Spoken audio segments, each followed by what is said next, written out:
बिस्मिल्लाहिर्रहमानिर्रहीम। अस्सलाम वालेकुम दोस्तों, जॉब सर्विस पाकिस्तान चैनल में खुश आमदीद। दोस्तों, जिन लोगों ने कांस्टेबल रिटन टेस्ट की तैयारी करनी है, एमसीक्यूज़ टेस्ट की तैयारी करनी है, इंशाल्लाह इस वीडियो को देखने के बाद आपकी जो कांस्टेबल से रिलेटेड परेशानियां हैं, जो मुश्किलात हैं, जो लोग परेशान हैं कि सर हमें आप कांस्टेबल रिटन टेस्ट की मुकम्मल तैयारी करवाओ, उसके लिए क्या सिलेबस आएगा, हमने क्या तैयारी करनी है। अगर आज आप लोगों ने ये वीडियो कंप्लीट देख ली तो इंशाल्लाह आप जो लोग लेडी कांस्टेबल के लिए अप्लाई करते हो टेस्टों के अंदर, तो उनकी बड़ी प्रॉब्लम सॉल्व हो जाएगी इंशाल्लाह इस वीडियो को मुकम्मल देखने के बाद है। तो लिहाजा मेरी आपसे रिक्वेस्ट है, अगर आप लोग वाकई सीरियस हो और आप लोग समझते हो कि यार हमने वाकई ही तैयारी करनी है कांस्टेबल की, तो ये मुकम्मल वीडियो देखना।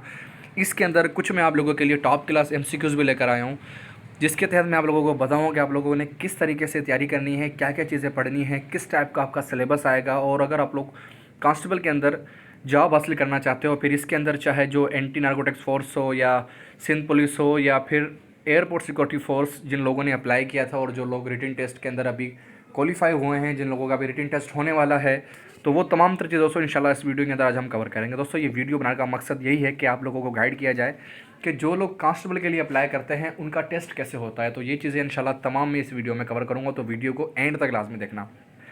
दोस्तों, अगर हम बात करें एंटी नारकोटिक्स फोर्स के हवाले से और पुलिस कांस्टेबल के हवाले से, जो लोग कांस्टेबल के लिए अप्लाई करते हैं तो वो लोग अपने माइंड बना लें कि आप लोगों को 100 या 100 एमसीक्यूज़ का तहरीरी इम्तिहान, जिसको हम कहते हैं उर्दू के अंदर, और एमसीक्यूज़ टेस्ट जिसको इंग्लिश में कहा जाता है, जिसको हम रिटन टेस्ट भी बोलते हैं, वो आप लोगों का 100 या 50 एमसीक्यूज़ का पेपर होता है, जिसके अंदर आपको सवाल दिए जाते हैं। उसके अंदर 50 सवाल दिए जाते हैं, कहीं पर 100 सवाल दिए जाते हैं। अब वो सवालात कहाँ से आते हैं और किस किस्म के वो सवालात होते हैं, और अगर आप लोगों ने तैयारी करनी है तो आपने क्या पढ़ना पड़ेगा, तो उसके लिए सिलेबस को आप एक बार लाजमी नज़र में रख लें, क्योंकि जब तक आप लोग सिलेबस को नहीं पढ़ेंगे आप अपनी रिटन टेस्ट की तैयारी नहीं कर सकते। सबसे पहली चीज़, अगर हम बात करें इस्लामियत की, पाकिस्तान स्टडी की, जनरल नॉलेज की, तो ये तीन चीज़ें तो कंपलसरी हैं। अगर आपका 100 एमसीक्यूज़ का पेपर होगा तो ये 50% उर्दू के सवालात आएंगे इस्लामियत के अंदर। और इसके अंदर आपको एक और चॉइस भी दी जाती है कि अगर आप लोग, जिस तरह अगर हम बात करें पीटीएस के हवाले से, जो लोग सिंध पुलिस की तैयारी करना चाहते हैं, तो पीटीएस के अंदर आपको ऑप्शन दिए जाते हैं कि आप उर्दू में पेपर करना चाहते हो, इंग्लिश के अंदर पेपर करना चाहते हो या सिंधी के अंदर। तो अगर मैं आपको रिकमेंड करूँ तो आप कम से कम आप कोशिश ये करें कि आप उर्दू और इंग्लिश के अंदर लाजमी तैयारी करें, क्योंकि उर्दू और इंग्लिश के अंदर अगर आपका पेपर आएगा तो आप उसको आसानी से हल कर सकते हैं। और अगर किसी बंदे की सिंधी अच्छी है या अगर उसको ऑप्शन मिलता है तो वो अपना सिंधी के अंदर ही पेपर दे सकता है। अब यहाँ पे अगर हम बात करें अदरवाइज़ पूरे पाकिस्तान की, जिस तरह एंटी नारकोटिक्स फोर्स है और सिंध पुलिस है, और उसी के अंदर अगर हम बात करें कि जिस तरह के अभी एयरपोर्ट सिक्योरिटी फोर्सेज है, तो उसके अंदर आपका 100 या 50 एमसीक्यूज़ का पेपर लिया जाएगा, जिसके अंदर इस्लामियत, Pakistan study, general knowledge, English के आपको अगर 100 एमसीक्यूज़ का पेपर है तो 20-20 एमसीक्यूज़ दिए जाएंगे, टोटल मिला के 100 एमसीक्यूज़। अगर 50 एमसीक्यूज़ का पेपर है तो फिर 10 इस्लामियत के एमसीक्यूज़, 10 पाकिस्तानी स्टडी के, 10 जनरल नॉलेज के और 10 आपको इंग्लिश के एमसीक्यूज़ दिए जाएंगे, जिसको आपने हल करने होते हैं। उसके बाद थोड़े बहुत होते हैं जॉब रिलेटेड। और अगर आप पुलिस के अंदर अप्लाई कर रहे हो तो आपके अंदर 100% ये सिस्टम होता है कि 10 से 15 एमसीक्यूज़ या 5 एमसीक्यूज़ आपको पुलिस के बारे में दिए जाते हैं, मतलब कि एफआईआर का मतलब क्या है और ये तमाम तरह चीज़ें जो पुलिस के हवाले से होती हैं, एसपी का मतलब क्या है, इस तरह के कुछ जॉब रिलेटेड एमसीक्यूज़ होते हैं।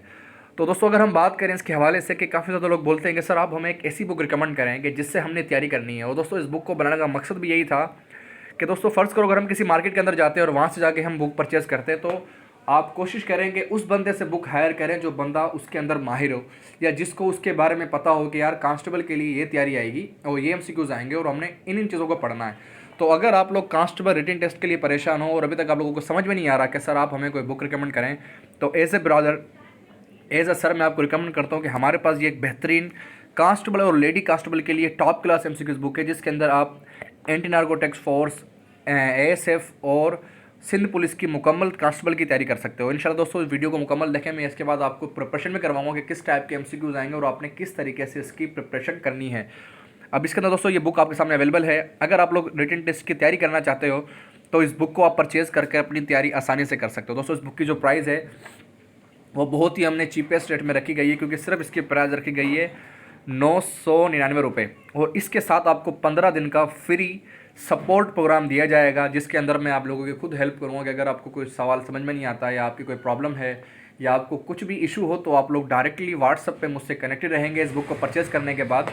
और ये बुक आपको 1000 रुपये के अंदर मिल जाएगी। तो अगर दोस्तों आप लोग वाकई ही तैयारी करना चाहते हो तो आप इस बुक से मुकम्मल तैयारी कर सकते हो। और इस बुक को बाय करने का तरीका यही है कि आप लोग डायरेक्टली मुझे कॉल कर सकते हो इस नंबर पे 0300 2777707 पे, या फिर आप अगर ऑर्डर बुक करवाना हो तो आप लोग अपना नाम, अपना एड्रेस, अपना मोबाइल नंबर और अपने सिटी का नाम आप लोग हमें इस नंबर पर भेज दें। इंशाल्लाह हम ये आपको ऑर्डर डिस्पैच कर देंगे। एडवांस वाला कोई सिस्टम नहीं है, जब ये बुक आपको मिल जाएगी तब आपने इसकी पेमेंट करनी है। दोस्तों ये तो हो गया अभी आपका मुकम्मल तरीक़ेकार कि जो सिलेबस होगा, आपने सिलेबस की तैयारी कैसे करनी है। और उसके बाद जो अभी हम बात करें कि MCQs के हवाले से, तो दोस्तों आपके किस टाइप के MCQs आएंगे अब यहाँ पे हम देख लेते हैं। सबसे पहले दोस्तों इस्लामियात, पाकिस्तानी स्टडी और जनरल नॉलेज के MCQs कंपलसरी हैं, ये हर कांस्टेबल के टेस्ट में लाजमी आते हैं। तो अभी हम इसको कवर कर लेते हैं।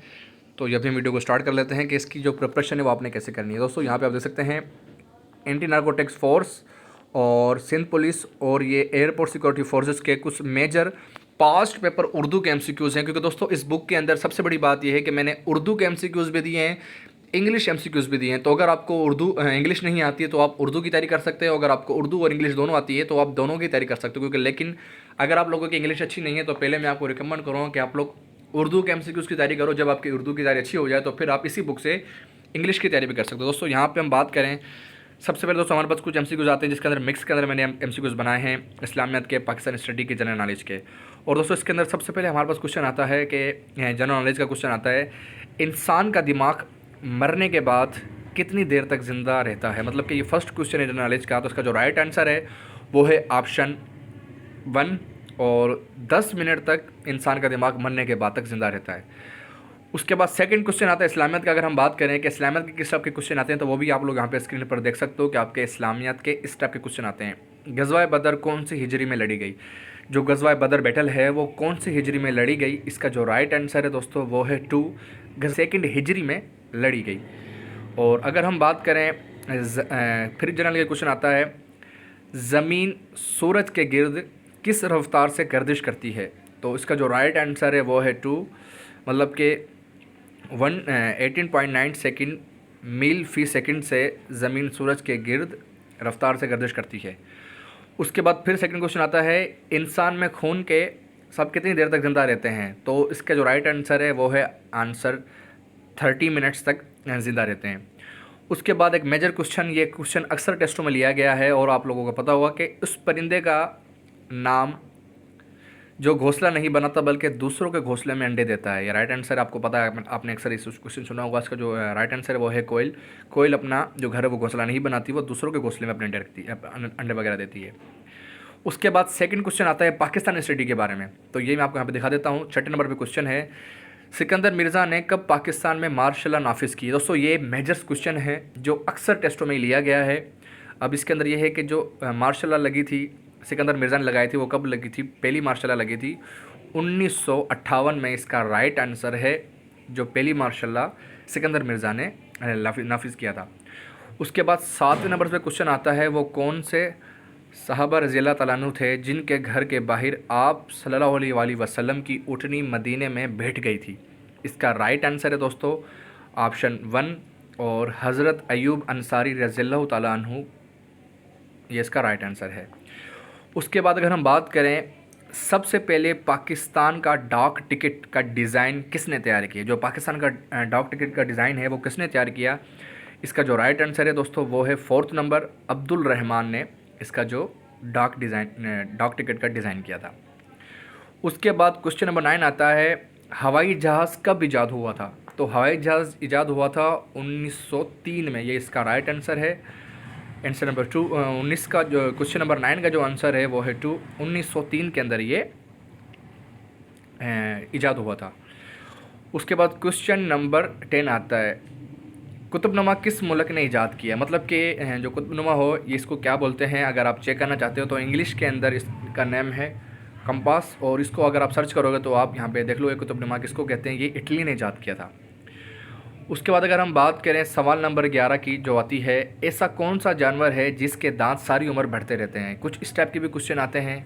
इसका जो मेजर क्वेश्चन है दोस्तों वो हाथी और चूहा है जिसके दांत सारी उम्र बढ़ते रहते हैं, हाथी दूसरा चूहा।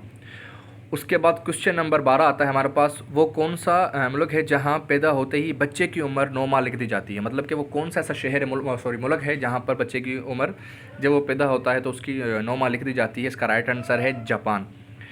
उसके बाद दोस्तों क्वेश्चन आता है सवाल नंबर 13, वो कौन सा पत्थर है जो पानी में नहीं डूबता। इसका जो मेजर क्वेश्चन है वो आता है जामे का पत्थर। आप लोगों को, तुम लोगों को ये इन्फॉर्मेशन होगी कि वो जामे का पत्थर है। उसके बाद अगर हम बात करें क्वेश्चन नंबर जो 14 आता है उसके पास, दरियाओं का मुल्क किस मुल्क को कहा जाता है। ये भी कुछ मेजर क्वेश्चन है। इसका जो राइट आंसर है दोस्तों वो है बांग्लादेश। बांग्लादेश को दरियाओं का मुल्क कहा जाता है।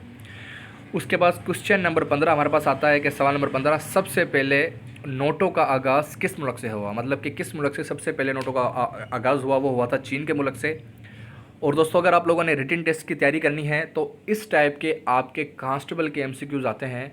तो अगर आप लोग इंटरेस्टेड हैं और आप लोगों को चाहिए कि सर हमें आप ऐसी बुक दें जिससे हम मुकम्मल तैयारी कर सकें, और दोस्तों इस टाइप के आपके एमसीक्यूज़ आएंगे जिसके अंदर इस्लामियत, पाकिस्तानी स्टडी, जनरल नॉलेज और इंग्लिश के एमसीक्यूज़ होंगे दोस्तों। क्योंकि मेरे पास टाइम बहुत शॉर्ट था तो इसलिए मैंने जस्ट आप लोगों को ये वीडियो लंबी ना करने की वजह से कुछ मेजर क्वेश्चन आपको बताया था कि इस टाइप के आपके एमसीक्यूज़ आते हैं। तो अगर आप लोगों ने तैयारी करनी हो तो मैं आपको रिकमेंड करूँगा कि आप लोग हमारी बुक परचेज़ करके इससे तैयारी करें। अगर आप लोगों को कोई और बुक अच्छी लगती है जिस पे आपको एतमाद हो तो आप उससे भी कांस्टेबल की तैयारी कर सकते हो दोस्तों। इंशाल्लाह अभी मैं सीरीज़ वाइज वीडियो लाता रहूँगा जिसके अंदर हम कांस्टेबल की मुकम्मल प्रिपरेशन करेंगे। और अगर आप लोग इस बुक को परचेज़ करने के बाद मुझसे हेल्प लेना चाहते हो ताकि मैं आप लोगों की रहनुमाई करूँ और आप लोगों को गाइड करूँ कि आप लोग किस तरीके से कांस्टेबल की तैयारी करेंगे, तो आप लोग इस बुक के ज़रिए अपनी तैयारी कर सकते हो और इंशाल्लाह इसके थ्रू मैं आप लोगों की हेल्प भी करूँगा दोस्तों। उम्मीद है ये वीडियो आप लोगों को पसंद आएगी। अगर आप मुझे कुछ भी कहना चाहते हो या आपकी कोई भी ऐसी बात है जो आप शेयर करना चाहते हो तो आप लोग कमेंट्स के ज़रिए मुझे बता सकते हो। और अगर कोई भी ऐसी जो मिस्टेक्स हैं या कुछ भी ऐसी जो नई सीरीज़ है इंशाल्लाह मैं उसके ऊपर लेकर आऊँ ताकि मैं आप लोगों की हेल्प कर सकूँ दोस्तों। उम्मीद है वीडियो आप लोगों को पसंद आई होगी। दुआ में याद। अल्लाह हाफिज़।